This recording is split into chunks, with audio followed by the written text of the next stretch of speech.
Não, tá bom, muito obrigado.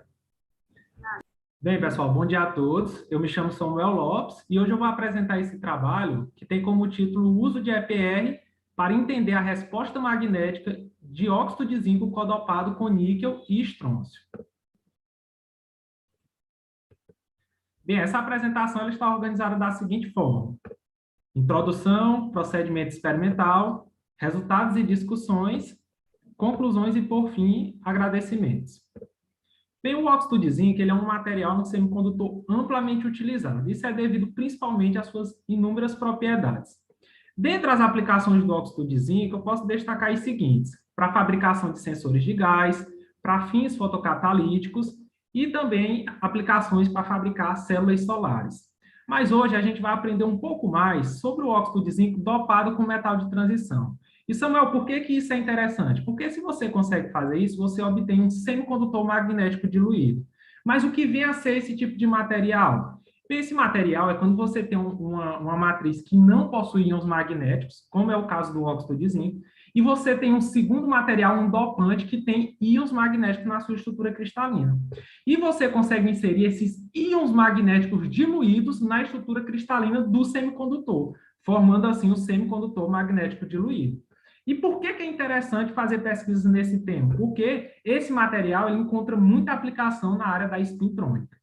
Mas nosso papel como cientista é sempre buscar novas propriedades e melhorar os materiais que já existem ou fabricar novos materiais. Então, pensando nisso, qual o próximo passo desse tipo de pesquisa? Bem, o que pode ser feito é uma codopagem nesse tipo de material. E o que vem a ser essa codopagem? É quando você insere mais de um elemento dopante na microestrutura do material. No caso, no nosso estudo, no óxido de zinco. E por que é interessante fazer essa codopagem, Samuel?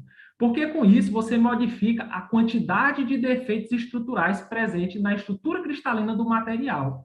E esses defeitos estruturais, eles conseguem promover aplicações, mudar as propriedades e, com isso, você obter aplicações específicas. Então, já existe, você pode se perguntar, mas já existem outros trabalhos que têm realizado esse estudo de codopagem. Qual a novidade do seu trabalho? E até então, nenhum trabalho tinha sido realizado em busca de entender o efeito da inclusão de níquel e estrôncio em nanopartículas de óxido de zinco. Isso mostra que nosso trabalho foi um trabalho inédito na literatura. E, além disso, nós trouxemos uma abordagem diferente para a técnica de ressonância paramagnética eletrônica. Mostramos uma abordagem dela como uma ferramenta fundamental para a gente entender essa quantidade de defeitos estruturais no material. Então, aqui fica bem definido o objetivo e a motivação que nos levou a fazer essa pesquisa. Bem, após entendermos isso, vamos entender como que esse material foi feito no laboratório. Então, como matérias-primas foram utilizados o nitrato de zinco, de níquel, de estrôncio, o ácido cítrico e água destilada como solvente. A fórmula química utilizada foi a seguinte, as amostras foram nomeadas da seguinte forma. Aqui a amostra pura, essa segunda amostra com 2% de níquel e nada de estrôncio.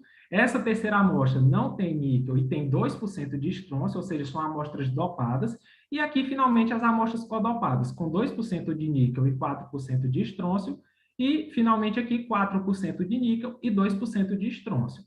Então, essas matérias-primas elas foram pesadas de forma estequiométrica e submetidas a um agitamento contínuo durante 1 hora para a formação do solo, que foi aquecido a 95 graus Celsius por 4 horas para a formação do gel. E, finalmente, essa solução vai receber um tratamento térmico, né? Esse gel foi receber um tratamento térmico para a formação das nanoestruturas, né? Das nanopartículas. Depois, utilizamos diversas técnicas de caracterizações para entender as propriedades desse material. Usamos a microscopia eletrônica de transmissão e, para entender sobre a natureza cristalina desse material, a difração de elétrons de área selecionada. Para entender um pouco mais sobre a morfologia e o tamanho de partícula, utilizamos a microscopia eletrônica de varredura. Para entender a quantidade de defeitos, usamos a ressonância paramagnética eletrônica, que eu destaco. É muito importante que, se você consegue, em um trabalho, desenvolver a parte experimental e, junto, você desenvolve a parte de simulação, é muito importante pelos benefícios da simulação, que todo mundo previamente, né, conhece. Então, nesse trabalho, a gente conseguiu fazer isso. Tivemos boa concordância entre os resultados da simulação e os resultados experimentais de EPR. E, finalmente, fizemos medidas magnéticas utilizando magnetometria da amostra vibrante para entender um pouco a resposta magnética desse sistema. Bem, então, entendemos o objetivo e entendemos também como o material foi feito e quais técnicas foram utilizadas. Então, agora a gente pode dar o próximo passo e aprender um pouco sobre os resultados. Bem, então, foi feito primeiro uma análise aí das propriedades estruturais, onde foi calculado o tamanho, o comprimento da ligação e a densidade de deslocamento. Para isso, é necessário saber os parâmetros de rede A e C, assim como o tamanho médio do cristalino. A gente extraiu esses valores de um artigo que foi publicado na Optical Materials em 2020, e lá foi feito um refinamento rítmico que retornou para a gente esses parâmetros, A e C e o tamanho médio do cristalino. Já nessa segunda publicação, a gente conseguiu calcular o comprimento de ligação e a densidade de deslocamento. E aqui eu apresento esses resultados para vocês. Veja que a primeira constatação que nós podemos fazer, aqui na figura A é do comprimento de ligação para todas as amostras, e a figura B, a densidade de deslocamento para todas as amostras também. Então, veja como, à medida que a gente insere os dopantes e os codopantes, ocorrem modificações estruturais nesse material. Então, isso atesta a inclusão de níquel e estrôncio na microestrutura do óxido de zinco. Depois, podemos observar que as amostras dopadas, elas reduzem esse comprimento de ligação, enquanto as codopadas, esse parâmetro ele volta a crescer. Isso está relacionado principalmente aí à diferença entre o raio iônico desses elementos dopantes, no caso do níquel e do estrôncio. Já na densidade de deslocamento, é possível perceber que as amostras com a presença de estrôncio, elas apresentaram uma maior densidade de deslocamento. E as amostras codopadas foram os maiores valores de densidade de deslocamento entre todas, as 5. Né? Então, é muito importante a gente entender essa questão aqui, porque essa quantidade de defeitos estruturais, ela traz uma associação importante com a técnica de EPR e com as medidas magnéticas. Bem, então, para entender um pouco mais sobre a morfologia desse sistema, a microscopia eletrônica de transmissão foi imprescindível. Então, veja que aqui na primeira coluna é para a amostra pura, e aqui C e E é para amostras codopadas. Veja que a amostra pura apresentou as partículas com formas bem esféricas e algumas prismáticas, enquanto as amostras codopadas apresentaram um formato irregular. Né? E também fica perceptível que parece que, quando inserimos os codopantes, esse tamanho de partícula ele diminui. Né? Então, isso aí foi um ponto de atenção para a gente também. Já na difração de elétrons de área selecionada, confirmamos a natureza policristalina desse material e identificamos os principais planos cristalinos da estrutura quartzita do óxido de zinco, corroborando com o refinamento rítmico feito no primeiro trabalho. Então, como eu falei, a gente percebeu que inserindo esses dopantes parece que aconteciam modificações no tamanho de partícula. Para isso, utilizamos a técnica de microscopia eletrônica de varredura para constatar. E vimos que, à medida que os codopantes foram inseridos, houve uma redução do tamanho aqui de partícula. Foi onde tivemos os menores tamanhos de partícula.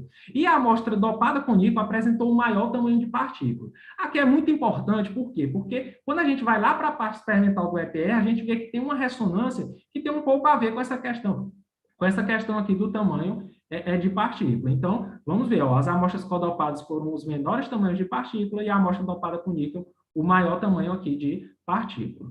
Bem, então aqui eu trago os resultados experimentais da técnica de ressonância paramagnética eletrônica, onde foram feitas as medidas em temperatura ambiente com a potência de microondas de 2 microwatts. Aqui na figura A tem-se a amostra pura e as dopadas, e na figura B a amostra pura em comparação com as codopadas.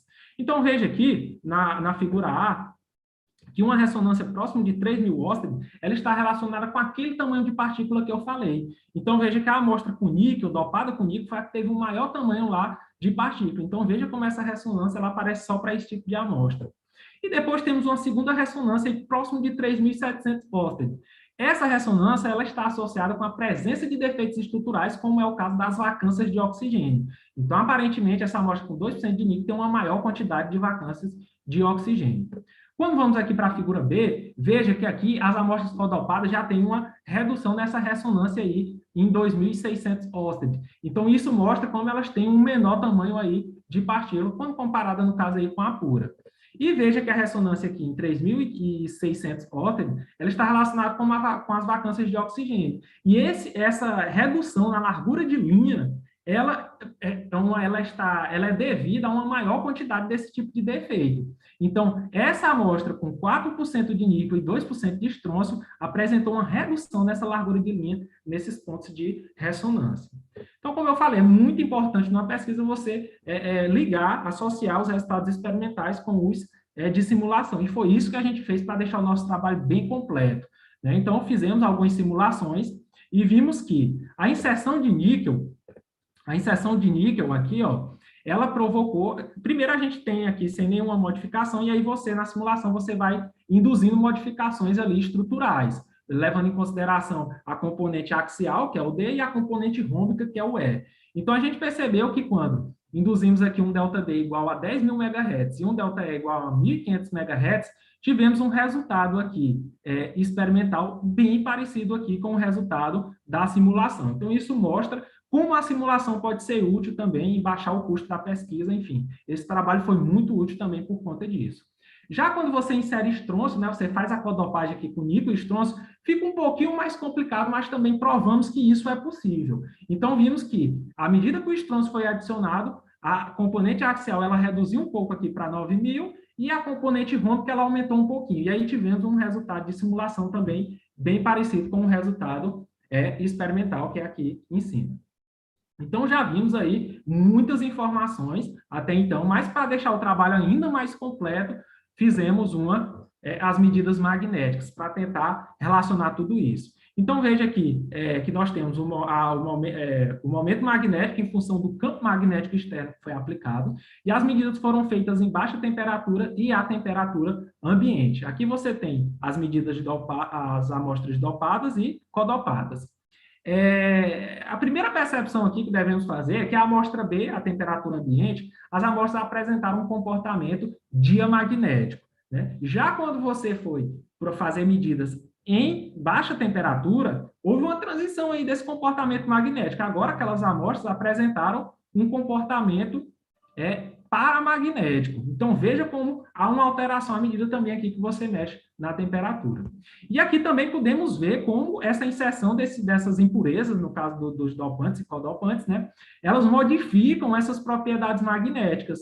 E aqui eu chamo a atenção para a gente ligar todos os pontos que foi discutido até então. Veja que aquela amostra com 4% de níquel e 2% de estrôncio, ela tinha uma maior quantidade de vacâncias de oxigênio, seguido pela amostra pura e pela a amostra com 2% de níquel e a amostra codopada com 2 de níquel e 4 de estrôncio. E quando você vem aqui para a parte magnética, você vê que essas vacâncias de oxigênio ela tem uma forte influência aqui nas medidas magnéticas.